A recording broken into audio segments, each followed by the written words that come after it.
Hi everyone, welcome back to OT World for You. This is me Nivedita. I am an occupational therapist. അപ്പോൾ ഇന്നത്തെ നമ്മുടെ topic എന്ന് പറയുന്നത് ഫീഡിങ്ങിനെ കുറിച്ചിട്ടാണ്.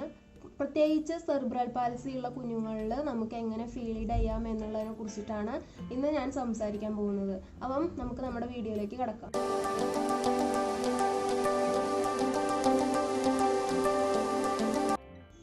ഏതെങ്കിലും തരത്തിലുള്ള ഫിസിക്കൽ ഡിഫിക്കൽട്ടീസ് ഉള്ള അല്ലെങ്കിൽ ഫിസിക്കൽ ഡിസബിലിറ്റീസ് ഉള്ള കുട്ടികൾക്ക് ഏറ്റവും പ്രധാനപ്പെട്ട് കാണുന്ന ഒരു പ്രശ്നമാണ് ഫീഡിങ്ങിലുള്ള ബുദ്ധിമുട്ടുകൾ അല്ലെങ്കിൽ വെള്ളം കുടിക്കുന്നതിലുള്ള ബുദ്ധിമുട്ടുകൾ. പ്രത്യേകിച്ച് സെറിബ്രൽ പാൽസി ഉള്ള കുഞ്ഞുങ്ങളിലാണ് എന്നുണ്ടെങ്കിൽ ഈ ഫീഡിങ് ഡിഫിക്കൽറ്റി ഒത്തിരി പാരൻസിനെ ബുദ്ധിമുട്ടിക്കുന്നുണ്ട്. ഒന്നാമത്തെ കാര്യം, പാരൻസിന് അത്രയും ക്ഷമയോട് കൂടെ ഇരുന്ന് ഫീഡ് ചെയ്യിക്കാനുള്ള ഒരു ബുദ്ധിമുട്ട് കൊണ്ടായിരിക്കാം. അല്ലെങ്കിൽ അവർക്ക് എങ്ങനെ പൊസിഷൻ ചെയ്യണം എന്നുള്ളത് അറിയില്ല. അതുപോലെ തന്നെ എങ്ങനെയാണ് കുഞ്ഞുങ്ങൾക്ക് കൊടുക്കേണ്ടതെന്ന് അറിയില്ല. അപ്പം അതിനെ കുറിച്ചിട്ടാണ് ഇന്ന് നമ്മൾ സംസാരിക്കാൻ പോകുന്നത്. അപ്പോൾ നമ്മൾ ഇങ്ങനൊരു ഫീഡിങ് നമ്മൾ സ്റ്റാർട്ട് ചെയ്യുമ്പോൾ ശ്രദ്ധിക്കേണ്ട കുറച്ച് കാര്യങ്ങളുണ്ട്. കുഞ്ഞുങ്ങൾക്ക് ഇഷ്ടപ്പെടുന്ന തരത്തിലുള്ള യൂട്ടൻസിൽസ് യൂസ് ചെയ്യാനായിട്ട് നോക്കുക. അതുപോലെ തന്നെ ഫുഡും പ്ലേറ്റും അവർക്ക് പ്രോപ്പറായിട്ട് കാണുന്ന രീതിയിൽ നമ്മൾ പ്ലേസ് ചെയ്യാനായിട്ട് നോക്കുക. കുഞ്ഞുങ്ങൾക്ക് ഇഷ്ടപ്പെട്ടിട്ടുള്ള ഫേവറേറ്റ് ആയിട്ടുള്ള കാർട്ടൂൺ ഫിഗേഴ്സ് അല്ലെങ്കിൽ കാർട്ടൂൺ ക്യാരക്ടേഴ്സിനെ നമ്മൾ പ്രിൻ്റ് ചെയ്തിട്ടുള്ള ടൈപ്പ് യൂട്ടൻസിൽസ് പ്ലേറ്റ്സ് നമുക്ക് യൂസ് ചെയ്യാം. അതുപോലെ തന്നെ ഒരു കുട്ടിയുടെ ഫീഡിങ് പ്രോസസ്സിന് ഉതകുന്നത് അല്ലെങ്കിൽ അവരുടെ ഈറ്റിംഗ് സെൻസിനെ ഹെൽപ്പ് ചെയ്യുന്ന കുറച്ച് കാര്യങ്ങളുണ്ട്. Smelling, touching, learning. ഈ 3 കാര്യങ്ങളും കുട്ടിയുടെ സെൻസ് ഓഫ് ഈറ്റിങ്ങിനെ ഹെൽപ്പ് ചെയ്യുന്ന കുറച്ച് കാര്യങ്ങളാണ്. അപ്പോൾ നമ്മൾ ഫുഡ് കൊടുക്കുന്നതിനേക്കാളും മുന്നേ കുഞ്ഞിനെ ആ ഫുഡ് ഒന്ന് തൊടാനൊന്ന് അനുവദിക്കുക. അതുപോലെ തന്നെ അത് സ്മെല്ല് ചെയ്യിക്കാൻ നോക്കുക. അങ്ങനെയുള്ള കാര്യങ്ങളൊക്കെ നമ്മൾ ഫുഡ് കൊടുക്കുന്നതിനേക്കാളും മുന്നേ നമ്മൾ ചെയ്യുമ്പോൾ അതിൻ്റെ ടെക്സ്ചർ അല്ലെങ്കിൽ ആ ഫുഡിൻ്റെ സ്മെല്ല് അങ്ങനത്തെ കാര്യങ്ങളൊക്കെ കുട്ടി പഠിക്കാനായിട്ട് തുടങ്ങും. ഇത് കുട്ടിയുടെ ഫീഡിങ് പ്രോസസ്സിനെ ബൂസ്റ്റ് ചെയ്യാനായിട്ട് നല്ലതാണ്. അതുപോലെ CP കുട്ടികളിൽ കൂടുതലായിട്ടും കണ്ടുവരുന്ന ഒരു പ്രശ്നമാണ് സ്വോളോയിങ്ങിനുള്ള ഡിഫിക്കൽട്ടീസ്. അപ്പോൾ ഇങ്ങനെ സോളോയിങ്ങിനുള്ള ഡിഫിക്കൽട്ടീസ് കുഞ്ഞ് കാണിക്കുമ്പോൾ നമ്മൾ കുഞ്ഞ് ഇറക്കുന്നില്ല, കുഞ്ഞിനെ ബുദ്ധിമുട്ടിക്കേണ്ടെന്ന് വിചാരിച്ചിട്ട് അല്ലെങ്കിൽ പാരൻസിന് ഒരുപാട് നേരം ഇരുന്ന് കൊടുക്കാനുള്ള ആ ഒരു ബുദ്ധിമുട്ട് കൊണ്ട് നമ്മൾ കുട്ടിക്ക് കൊടുക്കുന്ന ഫുഡ് കുറച്ച് കൊടുക്കാനായിട്ട് ചാൻസ് ഉണ്ട്. ഇത് കുട്ടിക്ക് ആവശ്യമുള്ള ന്യൂട്രീഷൻ കിട്ടാതെ വരികയും അത് കുട്ടീനെ അണ്ടർ വെയ്റ്റിലേക്ക് കൊണ്ടുപോവുകയും അതുപോലെ തന്നെ ഒരുപാട് വിറ്റമിൻ ഡെഫിഷ്യൻസി ഡിസീസുകൾ വരാനായിട്ടും ചാൻസ് ഉണ്ട്. അപ്പം ഇങ്ങനെയുള്ള ഒരു സോളോയിങ് ഡിഫിക്കൽട്ടീസ് ഉള്ള കുഞ്ഞുങ്ങളാണെന്നുണ്ടെങ്കിൽ നമ്മൾ ഫസ്റ്റ് സോഫ്റ്റ് ഫുഡ്സ് കൊടുക്കാനായിട്ട് നോക്കുക. അവരുടെ സോളോയിങ് എളുപ്പമാക്കാൻ വേണ്ടിയിട്ട്, ഡൈജസ്റ്റിങ് എളുപ്പമാക്കാൻ വേണ്ടിയിട്ട് സോഫ്റ്റ് ടെക്സ്ചറുള്ള ഫുഡ്സ് നമ്മൾ കൊടുക്കാനായിട്ട് നോക്കുക. പിന്നെ നമ്മൾ CP കുട്ടികളിൽ കാണുന്ന ഒരു പ്രശ്നമാണ് നാവ് പുറത്തേക്ക് ഇടുന്ന ഒരു ടെൻഡൻസി, അതുപോലെ തന്നെ വായ ഓപ്പൺ ആക്കി പിടിക്കുന്ന ഒരു ടെൻഡൻസി. ഈ 2 കാര്യങ്ങൾ കുഞ്ഞുങ്ങൾക്ക് ഉണ്ടെങ്കിലും നമുക്ക് ഈ ഫീഡിങ് ഡിഫിക്കൽട്ട് ആയിരിക്കും. അപ്പം അതിനുള്ള ഓറൽ മോട്ടാർ എക്സസൈസുകളൊക്കെ ഞാനൊരു വീഡിയോയിൽ പറഞ്ഞിട്ടുണ്ട്. അതിൻ്റെ മാനുവൽ എക്സസൈസ് അല്ലെങ്കിൽ മാനുവൽ മസാജ് ഞാൻ വേറൊരു വീഡിയോ ചെയ്യുന്നതായിരിക്കും. അപ്പം നിങ്ങൾക്ക് ആ പ്രശ്നങ്ങളൊക്കെ അതിലൂടെ മാറ്റിയെടുക്കാനായിട്ട് സാധിക്കും. അപ്പം കാണാത്തവരെ ആ വീഡിയോ ഒന്ന് കണ്ടു നോക്കുക. നമുക്കിനി അടുത്തതായിട്ട് എന്തൊക്കെ കാര്യങ്ങളാണ് നമ്മൾ ഫീഡിങ്ങിൽ ഒരു സെറിബ്രൽ പാൽസി ഉള്ള കുഞ്ഞിന് ശ്രദ്ധിക്കേണ്ടത് എന്നുള്ളതിനെ കുറിച്ചിട്ട് നമുക്ക് നോക്കാം. ഒരു ഇമ്പോർട്ടൻറ്റ് തിങ് എന്ന് പറയുന്നതാണ് കുട്ടിയുടെ പൊസിഷനിങ്.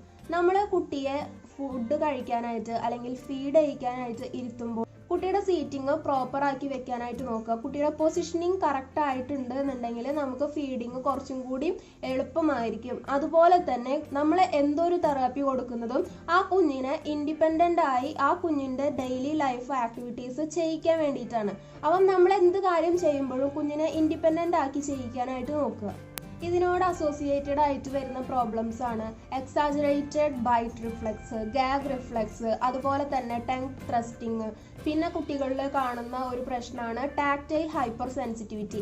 ഈ പ്രശ്നങ്ങളൊക്കെ കുഞ്ഞുങ്ങൾക്ക് ഫീഡിങ് ഡിഫിക്കൽട്ടി ഉണ്ടാക്കാനായിട്ട് ചാൻസ് ഉണ്ട്. അപ്പം ഇതൊക്കെ നമ്മൾ മുന്നേ തിരിച്ചറിഞ്ഞ് ഇതിന് വേണ്ട കാര്യങ്ങളൊക്കെ നമ്മൾ പ്രോപ്പറായിട്ട് ഇതിൻ്റെ തെറാപ്പികൾ കൊടുക്കണം. അതുപോലെ തന്നെ നമ്മൾ ശ്രദ്ധിക്കേണ്ട കുറച്ച് കാര്യങ്ങളാണ്. ഇപ്പം കുഞ്ഞിനെ ഫുഡ് വായയിലേക്ക് കൊണ്ടുപോകണം, ആ ഒരു അവയർനെസ് ഇല്ല എന്നുണ്ടെങ്കിൽ നമ്മൾ ഫസ്റ്റ് അത് ട്രെയിൻ ചെയ്യിക്കാൻ നോക്കുക. അതുപോലെ കുഞ്ഞിനെ പിടിക്കാനായിട്ട് പറ്റുന്നില്ല എന്നുണ്ടെങ്കിൽ നമ്മൾ അവരുടെ ഗ്രാസ്പ് ഇംപ്രൂവ് ചെയ്യാനായിട്ട് നോക്കുക, ഹാൻഡ് ഫങ്ഷൻസ് ഇംപ്രൂവ് ചെയ്യാനായിട്ട് നോക്കുക. ഇതെല്ലാം നടന്നുകൊണ്ടിരിക്കണം. അതിൻ്റെ കൂടെ തന്നെ നമ്മൾ ഫീഡിങ്ങും ഇൻഡിപെൻഡൻ്റ് ആയിട്ട് ചെയ്യാനായിട്ട് നോക്കുക. അല്ലെങ്കിൽ അറ്റ്ലീസ്റ്റ് കുഞ്ഞിനെ തനിയെ ഇരുത്താനെങ്കിലും നമ്മൾ ശ്രമിക്കണം. ഞാൻ എപ്പോഴും പറയുന്ന പോലെ പ്രാക്ടീസ് ചെയ്തുകൊണ്ടിരിക്കുക. ഒരു ദിവസമോ 2 ദിവസം കൊണ്ടോ കുട്ടി ഇത് ശീലിച്ചെടുക്കേണ്ട കാര്യമല്ല. തുടരെയുള്ള പ്രാക്ടീസിലൂടെ മാത്രമേ നമുക്ക് കുട്ടിയെ ഇത് ട്രെയിൻ ചെയ്യിച്ചെടുക്കാനായിട്ട് സാധിക്കുകയുള്ളൂ.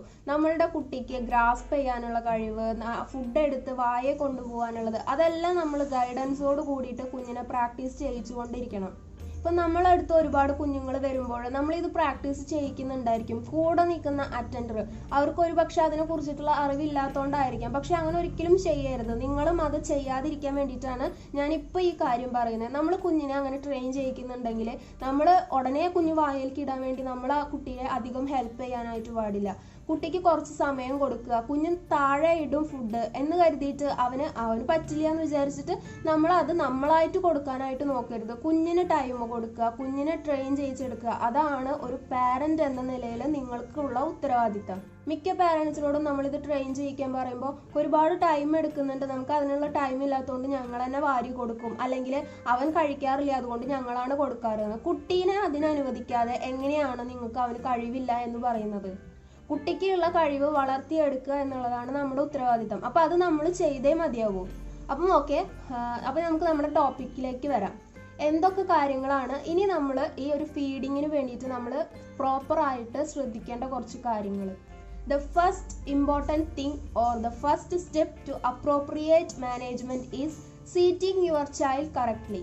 നമ്മൾ ഫുഡ് കഴിക്കാനിരിക്കുമ്പോൾ, നമ്മൾ വെള്ളം കുടിപ്പിക്കാനിരിക്കുമ്പോൾ കുഞ്ഞിനെ കറക്റ്റായിട്ട് സീറ്റിംഗ് ചെയ്യാനായിട്ട് നോക്കുക. കുഞ്ഞിനെ കറക്റ്റായിട്ട് പൊസിഷൻ ചെയ്യാനായിട്ട് നോക്കുക. അപ്പം നമ്മുടെ ഫസ്റ്റ് വൺ എന്ന് പറയുന്നത് പൊസിഷനിങ് ആണ്. അപ്പം നമ്മൾ സാധാരണ എല്ലാ പേരൻസും കുഞ്ഞുങ്ങളെ മടിയിലിരുത്തിയിട്ടായിരിക്കും നമ്മൾ ഫുഡ് കൊടുക്കുക. പ്രത്യേകിച്ച് സെറിബ്രൽ പാൽസി ഉള്ള കുഞ്ഞുങ്ങൾക്ക് ഇരിക്കാനുള്ള കഴിവില്ല എന്ന് വെച്ചിട്ട് മിക്ക പേരൻസും കുഞ്ഞുങ്ങളെ കിടത്തിയോ അല്ലെങ്കിൽ ചാഞ്ഞിരുത്തിയിട്ടോ ആയിരിക്കും ഫുഡ് കൊടുക്കുക. ഒരിക്കലും അങ്ങനെ ചെയ്യരുത്. കുഞ്ഞൊരു 7 months ആവുമ്പോൾ കുഞ്ഞിൻ്റെ ഡെവലപ്മെൻറ്റൽ മൈൽ സ്റ്റോൺ വെച്ചിട്ട് ഇരിക്കേണ്ട സമയമായി. അപ്പം ആ പ്രായം കഴിഞ്ഞിട്ടും കുഞ്ഞുങ്ങൾ ഇരുന്ന് തുടങ്ങിയിട്ടില്ല എന്നുണ്ടെങ്കിൽ ഒരിക്കലും നിങ്ങൾ കിടത്തിക്കൊണ്ട് കുഞ്ഞിനെ ഫീഡ് ചെയ്യാനായിട്ട് പാടില്ല. എപ്പോഴും നമ്മൾ ഇരുത്തുമ്പോൾ ശ്രദ്ധിക്കേണ്ട കാര്യം, അതിൻ്റെ പിക്ക് ഞാൻ സ്ക്രീനിൽ കൊടുക്കാം, അപ്പോൾ നിങ്ങൾക്ക് കുറച്ചും കൂടി ഈസി ആയിട്ട് മനസ്സിലാവും. നമ്മൾ സ്ട്രെയിറ്റ് ആയിട്ട് കുഞ്ഞിനെ നമ്മുടെ മടിയിൽ ഇരുത്താനായിട്ട് നോക്കുക. ഇരുത്തി കഴിഞ്ഞ് അവൻ്റെ നെക്കിൻ്റെ ചുറ്റിനുമായിട്ട് നമ്മൾ കൈ കൊണ്ട് പിടിക്കുക. അങ്ങനെ പിടിക്കുമ്പോൾ കുഞ്ഞിൻ്റെ തല സ്ട്രെയിറ്റ് ആയിട്ട് പിടിക്കാനും ഹെഡ് കൺട്രോൾ അത്ര ഇമ്പ്രൂവ് ആവാത്ത കുഞ്ഞുങ്ങളാണെച്ചെങ്കിൽ ഹെഡ് കൺട്രോൾ മെയിൻറ്റെയിൻ ചെയ്ത് പിടിക്കാനും നമുക്ക് സാധിക്കും. അപ്പം ഒന്നും കൂടെ പറയാം, നമ്മൾ കുഞ്ഞിനെ മടിയിൽ ഇരുത്തിയതിന് ശേഷം കുഞ്ഞിൻ്റെ തല ഇതേപോലെ നമ്മളുടെ കഴുത്ത് ചുറ്റി വരുന്ന രീതിയിൽ കുഞ്ഞിനെ പിടിക്കാനായിട്ട് നോക്കുക. So that the head straight ആയിട്ടും ഫേസിങ് ഫോർവേഡ് നമ്മൾ നേരെ നോക്കിയിരിക്കാനായിട്ടും കുഞ്ഞിന് പറ്റും. അപ്പം ഹെഡ് കൺട്രോൾ ഇല്ലാത്ത കുഞ്ഞാണെങ്കിലും അത് ഉപകാരപ്രദമായിരിക്കും. അപ്പോൾ നമ്മൾ കിടത്തി കൊടുക്കുമ്പോൾ എന്താ പ്രശ്നം എന്ന് വെച്ചാൽ കുട്ടികൾക്ക് ചോക്കിങ് വരാനായിട്ട്, ചുമ വരാനായിട്ട്, അല്ലെങ്കിൽ ആസ്പിറേറ്റ് ആവാനായിട്ട്, തരിപ്പിൽ കയറാനായിട്ട് ചാൻസ് ഉണ്ട്. അപ്പോൾ നമ്മൾ ഒരിക്കലും കുട്ടിക്ക് കിടത്തിയിട്ട് നമ്മൾ ഫുഡ് കൊടുക്കുന്നത് അവോയ്ഡ് ചെയ്യുക. ദ ബെസ്റ്റ് തിങ് എന്ന് പറയുന്നത് എന്താണെന്ന് വെച്ചാൽ കുഞ്ഞിനെ ഇൻഡിപെൻഡൻ്റ് ആക്കി ഇരുത്താനായിട്ട് നോക്കുക. ഇപ്പം സ്വയം ഇരിക്കാൻ കഴിയുന്ന കുഞ്ഞാണ് എന്നുണ്ടെങ്കിൽ നമ്മൾ അവനെ ഫ്ലോറിൽ ഇരുത്തി കുട്ടിക്ക് ഫുഡ് കൊടുക്കാനായിട്ട് ശ്രമിക്കുക. അങ്ങനെ ഇരുത്തി കൊടുക്കുമ്പോൾ നമ്മൾ ഫ്രണ്ടിൽ ഇരുന്നിട്ട് ഫുഡ് ഫീഡ് ചെയ്യിക്കുകയാണെന്നുണ്ടെങ്കിൽ ഏറ്റവും അപ്രോപ്രിയേറ്റ് ആയിട്ടുള്ള വേ എന്ന് പറയുന്നത് അതാണ്. അതുപോലെ തന്നെ നമ്മൾ ഫുഡ് സ്പൂൺ വെച്ചിട്ടാണ് കൊടുക്കുന്നതെങ്കിൽ സ്പൂണ് വായയിൽ വെച്ച് കഴിഞ്ഞതിന് ശേഷം കുറച്ച് നേരം വെയിറ്റ് ചെയ്യുക. നമ്മൾ ഫുഡ് ഉടനെ ഉള്ളിൽ തട്ടിയിട്ട് സ്പൂൺ എടുക്കാനായിട്ട് പാടില്ല. നമ്മൾ കുറച്ച് നേരം വെയിറ്റ് ചെയ്യുക. അവൻ്റെ ലിപ് ക്ലോഷർ വരാൻ വേണ്ടിയിട്ടാണ് നമ്മൾ ആ വെയിറ്റ് ചെയ്യുന്നത്. അപ്പം നമ്മൾ ഈ ഫുഡ് ഇട്ട് ഉടനെ എടുക്കുമ്പോൾ എങ്ങനെയാണ് നമ്മുടെ കുട്ടിക്ക് ലിപ് ക്ലോഷർ ഉണ്ട് എന്നുള്ളത് നമ്മൾ മനസ്സിലാക്കുക. അപ്പം ഒരിക്കലും അങ്ങനെ ചെയ്യരുത്. നമ്മൾ ഫുഡ് കൊടുത്തിട്ട് കുറച്ച് നേരം വെയിറ്റ് ചെയ്തതിന് ശേഷം നമ്മൾ സ്പൂൺ എടുക്കാനായിട്ട് നോക്കുക. കുഞ്ഞിനോട് വായ ക്ലോസ് ചെയ്യാനായിട്ട് പറയുക. ഇനി ക്ലോസ് ചെയ്യാൻ അറിയാത്ത കുഞ്ഞാണെങ്കിൽ നമ്മൾ ജസ്റ്റ് ഒരു അസിസ്റ്റൻസ് കൊടുത്ത് നമ്മുടെ ചുണ്ട് രണ്ടും കൂട്ടി പിടിക്കാനാക്കിയിട്ട് നോക്കും. അതുപോലെ തന്നെ കുഞ്ഞുങ്ങളെ ഫുഡ് കൊടുത്തു കഴിഞ്ഞാൽ ചെയ്യുന്ന ഒരു കാര്യമാണ് പോക്കറ്റിംഗ് ഫുഡ്. എവിടെയെങ്കിലും ഒരു സൈഡിൽ കുട്ടി ഫുഡ് സ്റ്റോർ ചെയ്ത് വെക്കും. അങ്ങനെ ചെയ്യുമ്പോൾ നമ്മൾ ലൈറ്റായിട്ട് ഒരു സർക്കുലർ മസാജ് ആ സ്ഥലത്ത് കൊടുക്കുക. ഫുഡ് ഇവിടെ ഉണ്ട് എന്ന് അറിയിക്കാൻ വേണ്ടിയിട്ട് ചെറിയൊരു മസാജ് നമ്മൾ കുഞ്ഞിന് കൊടുക്കാം. അപ്പം നമ്മൾ താഴെ ഇരുത്തി കുഞ്ഞിന് ഫുഡ് കൊടുക്കുകയാണെന്നുണ്ടെങ്കിൽ ഒരു ഫ്ലോർ ടേബിൾ നമുക്ക് കുഞ്ഞിനെ നേരെ വെച്ചിട്ട് നമുക്ക് കൊടുക്കാം. അപ്പോൾ കുഞ്ഞിന് കുറച്ചും കൂടി സ്റ്റെബിലിറ്റി കിട്ടാനായിട്ട് ചാൻസ് ഉണ്ട്. അപ്പം ഇൻഡിപെൻഡൻറ്റ് സീറ്റിങ്ങിൽ നമ്മൾ എങ്ങനെയാണ് കുഞ്ഞിനെ ഇരുത്തേണ്ടത്? നിങ്ങളുടെ കുഞ്ഞ് തനിയെ ഇരിക്കാനായിട്ട് നിങ്ങളുടെ കുഞ്ഞിന് കപ്പാസിറ്റി ഉണ്ട് എന്നുണ്ടെങ്കിൽ നമുക്ക് കുഞ്ഞിനെ തറയിലോ അല്ലെങ്കിൽ ടേബിൾ സ്റ്റൂൾ ഇട്ടിട്ട് ഇരുത്താനോ നമുക്ക് പറ്റും. താഴെയാണ് ഇരുത്തുന്നതെങ്കിൽ ഒരു ഫ്ലോർ ടേബിൾ കുഞ്ഞിൻ്റെ ഓപ്പോസിറ്റ് ആയിട്ട് വെക്കുക, കുഞ്ഞിനോട് ചേർത്ത് കുഞ്ഞിനെ ഫേസ് ചെയ്തിട്ട് വെക്കുക. അങ്ങനെ ചെയ്യുമ്പോൾ കുഞ്ഞിന് കുറച്ചും കൂടെ ഒരു സ്റ്റെബിലിറ്റി കിട്ടും. ഈവൻ നമ്മുടെ കുട്ടി ആ ഒരു സമയത്ത് കുട്ടിയുടെ ഫുഡ് കളയാനായിട്ട് നോക്കുന്നുണ്ടായിരിക്കാം, കുഞ്ഞിനെ കളയാതെ കഴിക്കാനായിട്ട് അറിയുന്നുണ്ടാവില്ല. അങ്ങനെയുള്ള സാഹചര്യത്തിൽ നമുക്ക് കൺവീനിയൻ്റ് ആയിട്ടുള്ള ഒരു മെത്തേഡ് എന്ന് പറയുന്നത് നമ്മളും കൂടെ ചേർന്നിരുന്ന് നമ്മൾ ഫീഡ് ചെയ്യിക്കുക എന്നുള്ളതാണ്. അതുപോലെ തന്നെ നമ്മൾ ടേബിൾ ചെയർ വെച്ചിട്ടാണ് കുഞ്ഞിനെ ഇരുത്തുന്നതെങ്കിൽ ദ ഹൈറ്റ് ഓഫ് ദി ചെയറിൻ്റെ ഹൈറ്റ് എന്ന് പറയുന്നത് നമ്മളുടെ ഫൂട്ട് രണ്ടും ഫ്ലോറിൽ ടച്ച് ചെയ്തിരിക്കുന്ന രീതിക്കായിരിക്കാം നമ്മൾ ഹൈറ്റ് സെറ്റ് ചെയ്യേണ്ടത്. അപ്പം ഇത്രയും കാര്യങ്ങളാണ് നമ്മൾ ഇൻഡിപെൻഡൻറ്റ് സീറ്റിങ്ങിൽ ശ്രദ്ധിക്കേണ്ട കാര്യം. അടുത്തതായിട്ട് നമുക്ക് ചെയ്യാവുന്നതാണ് അഡാപ്റ്റഡ് ഫ്ലോർ സീറ്റിംഗ് എന്ന് പറയുന്നത്. നമ്മുടെ കുഞ്ഞിനെ സപ്പോർട്ടോട് കൂടിയിട്ടല്ലാതെ ഇരിക്കാൻ സാധിക്കുന്നില്ല എന്നുണ്ടെങ്കിൽ നമുക്ക് ഈ ഒരു മെത്തേഡ് നമുക്ക് കുഞ്ഞുങ്ങൾക്ക് യൂസ് ചെയ്യാം. നമ്മൾ കുഞ്ഞിനെ ഒരു ചുമരിൻ്റെ അവിടെ ചാരി ഇരുത്താനായിട്ട് നോക്കുക, അതുപോലെ തന്നെ ഫ്ലോർ ടേബിൾ കുഞ്ഞിൻ്റെ ഫ്രണ്ടിൽ വെക്കാനായിട്ട് നോക്കുക. അപ്പോൾ ഫോർവേഡ് ബെൻഡ് ചെയ്യുന്നത് നമുക്ക് ഒഴിവാക്കാനായിട്ട് സാധിക്കും. ഇനി അങ്ങനെ ചെയ്തിട്ടും കുഞ്ഞ് രണ്ട് സൈഡിലേക്കും കുഞ്ഞ് ചെരിഞ്ഞു വീഴുന്നുണ്ട് എന്ന് ഇരിക്കട്ടെ, അങ്ങനെയാണെങ്കിൽ നിങ്ങൾക്ക് ഒരു കോർണർ നിങ്ങൾക്ക് ചൂസ് ചെയ്യാവുന്നതാണ്. അപ്പോൾ രണ്ട് സൈഡിലും കുഞ്ഞിന് ഒരു സപ്പോർട്ട് ഉണ്ടായിരിക്കും. അതുപോലെ തന്നെ കട്ടൗട്ട് ടേബിൾസ് നമുക്ക് യൂസ് ചെയ്യാം. ഇത് കുഞ്ഞിൻ്റെ ചെസ്റ്റിനെ ഓവറായിട്ട് കവർ ചെയ്തിട്ട് ഇരിക്കും. അപ്പോൾ നമുക്ക് കുഞ്ഞിന് സൈഡിലേക്കുള്ള ആ ചായൽ നമുക്ക് ഒരു പരിധി വരെ നിയന്ത്രിക്കാനായിട്ട് സാധിക്കും. അതുപോലെ തന്നെ ഇനിയും കുറച്ചും കൂടെ സപ്പോർട്ട് വേണമെന്നുണ്ടെങ്കിൽ നമുക്ക് കുഷ്യൻസ് യൂസ് ചെയ്യാം. അതേപോലെ തന്നെ എന്തെങ്കിലും ബ്ലാങ്കറ്റ്സ് നമുക്ക് റോൾ ചെയ്തിട്ട് രണ്ട് സൈഡിലും വെക്കാവുന്നതാണ്. അപ്പം ഈ ഒരു കാര്യത്തിലൂടെ കുഞ്ഞിന് കുറച്ചും കൂടെ സപ്പോർട്ട് കുഞ്ഞിന് കൂടുതലായിട്ട് കിട്ടും.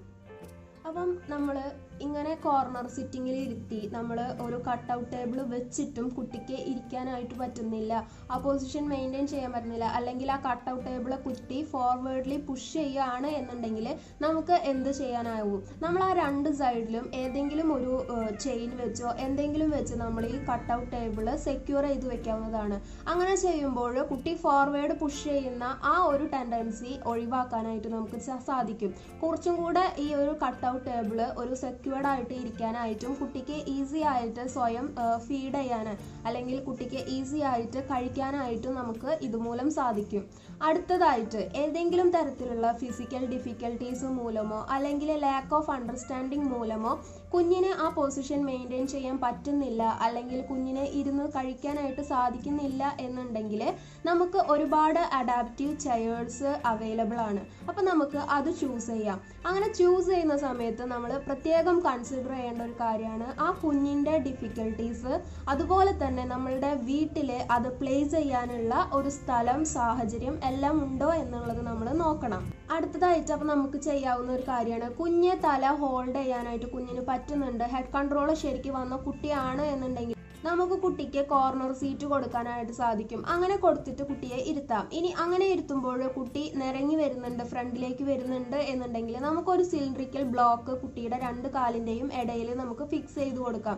സോ ദാറ്റ് അങ്ങനെ ആവുമ്പോൾ കുഞ്ഞിനെ ഫ്രണ്ടിലേക്ക് നിരങ്ങി വരുന്ന ആ ഒരു ടെൻഡൻസി അല്ലെങ്കിൽ ആ ഒരു കാര്യം നമുക്ക് ഒഴിവാക്കി എടുക്കാനായിട്ട് പറ്റും. ഇനി ഇങ്ങനെ ഇരുത്തിയിട്ടും കുഞ്ഞിന് ഡിഫിക്കൽട്ടീസ് ഉണ്ട് എന്നുണ്ടെങ്കിൽ നമ്മൾക്ക് ഫ്ലോർ സീറ്റ് യൂസ് ചെയ്യാവുന്നതാണ്. ഇങ്ങനെ യൂസ് ചെയ്യുമ്പോൾ കുറച്ചും കൂടെ കുട്ടിക്ക് സപ്പോർട്ടും ബാക്ക് സപ്പോർട്ടും കുഞ്ഞിന് കുറച്ചും കൂടെ കൂടുതലായിട്ട് കിട്ടും. ഈ ഒരു കാര്യത്തിലും നമ്മളെ കുട്ടി ഫ്രണ്ടിലേക്ക് വരുന്നുണ്ട് എന്നുണ്ടെങ്കിൽ നമുക്ക് ഇതേപോലെ തന്നെ സിലിണ്ടറിക്കൽ ബ്ലോക്സ്, വുഡൻ ബ്ലോക്ക് വെച്ചിട്ട് നമുക്ക് ഫിക്സ് ചെയ്ത് കൊടുക്കാം കുട്ടിയുടെ രണ്ട് കാലിൻ്റെയും ഇടയിൽ. അങ്ങനെ ചെയ്യുമ്പോൾ കുട്ടി ഫോർവേഡിലേക്ക് വരുന്ന ആ ഒരു കാര്യം നമുക്ക് ഈ ഒരു സീറ്റിങ്ങിലും നമുക്ക് ഒഴിവാക്കിയെടുക്കാം. ഇങ്ങനെ ഇരുന്നിട്ടും കുഞ്ഞ് വീഴാൻ പോകുന്നുണ്ട് എന്നുണ്ടെങ്കിൽ നമുക്ക് ഒരു ഫ്ലോർ ടേബിളോ അല്ലെങ്കിൽ കട്ടൗട്ട് ടേബിളോ കുഞ്ഞിൻ്റെ ഫ്രണ്ടിൽ പ്ലേസ് ചെയ്ത് കൊടുക്കാം. അത് കുട്ടിയെ ആ വീഴ്ചയിൽ നിന്നും ഒഴിവാക്കാനായിട്ട് ചാൻസ് ഉണ്ട്. ഇനി അടുത്തതായിട്ട് നമുക്ക് യൂസ് ചെയ്യാവുന്നതാണ് അഡാപ്റ്റഡ് ചെയേഴ്സ്. ഇങ്ങനെ കുട്ടിക്ക് വിത്തൗട്ട് ഹാൻഡ് ഉള്ള ചെയറിൽ കുട്ടിക്ക് ഇരിക്കാൻ ബുദ്ധിമുട്ടുണ്ട് എന്നുണ്ടെങ്കിൽ നമുക്ക് കുഞ്ഞിനെ ഒരു കൈകളുള്ള ചെയറിൽ യൂസ് ചെയ്തിട്ട് ഇരുത്താനായിട്ട് നോക്കാം. അതുപോലെ തന്നെ ഈ ഫ്ലോർ ടേബിൾ നമുക്ക് കുഞ്ഞിനെ പ്ലേസ് ചെയ്ത് കൊടുക്കാനായിട്ടും നോക്കാം. അപ്പോൾ നമ്മളിങ്ങനെ ഒരു ചെയർ നമ്മൾ കുഞ്ഞിന് കൊടുക്കുമ്പോൾ ചെയറിൻ്റെ മെഷർമെൻറ്റ്, ഹൈറ്റ് നമ്മൾ ശ്രദ്ധിക്കണം. നമ്മളുടെ കാല് അങ്ങനെ ശ്രദ്ധിക്കുന്നത് എന്തിനാന്ന് വെച്ചാൽ കുട്ടിയുടെ സപ്പോർട്ട്, കുട്ടിയുടെ കാല് നമ്മൾ ഫ്ലോറിൽ റെസ്റ്റ് ചെയ്യുന്ന രീതിക്കായിരിക്കണം നമ്മൾ ചെയർ കുട്ടിക്ക് കൊടുക്കേണ്ടത്. അപ്പം അങ്ങനെ ചെയ്യുമ്പോൾ കുഞ്ഞിന് കൂടുതൽ സപ്പോർട്ട് കിട്ടാനായിട്ട് ചാൻസ് ഉണ്ട്. ഇനി അതല്ല, കുറച്ച് ഹൈറ്റ് ഉള്ള ചെയറാണ് നിങ്ങൾ കുട്ടിക്ക് യൂസ് ചെയ്യുന്നതെങ്കിൽ നമ്മൾ ഫുട്ട് റെസ്റ്റ് കാലിന് താഴെ വെക്കാനായിട്ട് നോക്കുക. നമ്മുടെ ഫുട്ട് നന്നായി ഫ്ലോറിൽ പതിഞ്ഞിരിക്കേണ്ട ലെവലിൽ ഫുട്ട് ടേബിളോ അല്ലെങ്കിൽ ഫുട്ട് സ്റ്റൂളോ നമുക്ക് കുഞ്ഞിന് കൊടുക്കാം. ഇതേ സമയത്ത് നമ്മളുടെ കുഞ്ഞ് സ്ലിപ്പായിട്ട് ഫ്രണ്ടിലേക്ക് വരുന്നുണ്ടെങ്കിൽ സെയിം ആ സിലിണ്ടറിക്കൽ ബ്ലോക്ക് നമുക്ക് ഇവിടെയും യൂസ് ചെയ്യാവുന്നതാണ് കുട്ടിയുടെ ആ സ്ലിപ്പ് മൂവ്മെന്റ് ഒഴിവാക്കാനായിട്ട്. ഇനി നമുക്ക് ഈ കാര്യങ്ങളൊന്നും കുട്ടിക്ക് ഏൽക്കുന്നില്ല, കുട്ടി ഒരു വീൽ ചെയർ ബൗണ്ട് പേഷ്യൻ്റ് ആണ് അല്ലെങ്കിൽ വീൽ ചെയറിൽ ഇരിക്കുന്ന കുട്ടിയാണ് എന്നുണ്ടെങ്കിൽ നമുക്ക് തീർച്ചയായിട്ടും വീൽ ചെയർ യൂസ് ചെയ്യാം. ഈ വീൽ ചെയർ യൂസ് ചെയ്യുമ്പോൾ നമ്മൾ ഫീഡിങ് ടൈമിൽ നമുക്ക് ചെയ്യാവുന്ന ഒരു കാര്യമാണ് കട്ടൗട്ട് ട്രേ നമുക്ക് യൂസ് ചെയ്യാം. അത് നമ്മൾ രണ്ട് സാധനം നമ്മളുടെ ആ കട്ടൗട്ട് ട്രേ വെക്കുന്നതിൻ്റെ അടിയിലായിട്ട് നമ്മൾ സ്ലൈഡ് ചെയ്യാൻ പറ്റുന്ന രീതിയിൽ നമ്മൾക്ക് അത് സെറ്റ് ചെയ്ത് കൊടുക്കുകയാണെങ്കിൽ ഇത് നമുക്ക് കുട്ടിയെ എടുക്കുന്ന സമയത്ത് ഈ ട്രേ നമുക്ക് നീക്കാനായിട്ട് ചാൻസ് ഉണ്ട്. അതുപോലെ ഫീഡ് ചെയ്യിക്കുന്ന സമയത്ത് ഈ ട്രേ അടുപ്പിച്ച് വെക്കാനായിട്ട് നമുക്ക് പറ്റും. അപ്പം അങ്ങനെയുള്ള ഒരു ട്രേ നമ്മൾ കുട്ടിക്ക് സജ്ജീകരിച്ച് കൊടുക്കുക. അതേപോലെ ഈ ട്രേ മുന്നിലോട്ട് പോകാനായിട്ട് ചാൻസ് ഉണ്ട് എന്ന് നിങ്ങൾക്ക് തോന്നുകയാണെങ്കിൽ നമുക്ക് ആ ട്രേ നമുക്ക് രണ്ട് ഹുക്ക് വെച്ചിട്ട് നമുക്ക് അവിടെ സെക്യൂർ ചെയ്ത് വെക്കാവുന്നതാണ്. അതുപോലെ തന്നെ നമ്മൾ മെയിനായിട്ട് ശ്രദ്ധിക്കേണ്ട കാര്യം, നമ്മൾ ഫീഡിങ്ങിൻ്റെ ടൈമിൽ കുട്ടികളെ മാറ്റി മാറ്റി ചെയേഴ്സ് യൂസ് ചെയ്യുകയാണ് അല്ലെങ്കിൽ ഒരു പുതിയ ചെയറിൽ ഇരുത്തിയിട്ടാണ് നമ്മൾ ഫീഡ് ചെയ്യിക്കുന്നത് എന്നുണ്ടെങ്കിൽ നമ്മൾ കുട്ടിയെ ഫുഡ് കഴിക്കുന്ന ടൈമിൽ മാത്രമല്ല അല്ലാതെ കളിക്കുന്ന ടൈമിലും നമ്മൾ ഈ സെയിം ചെയർ യൂസ് ചെയ്യാനായിട്ട് നോക്കുക. അത് കുട്ടിക്ക് കുറച്ചും കൂടി ഫെമിലിയർ ആക്കാനായിട്ട്, ആ ചെയറിനോട് കുറച്ചും കൂടി യൂസ്ഡ് ആവാനായിട്ട്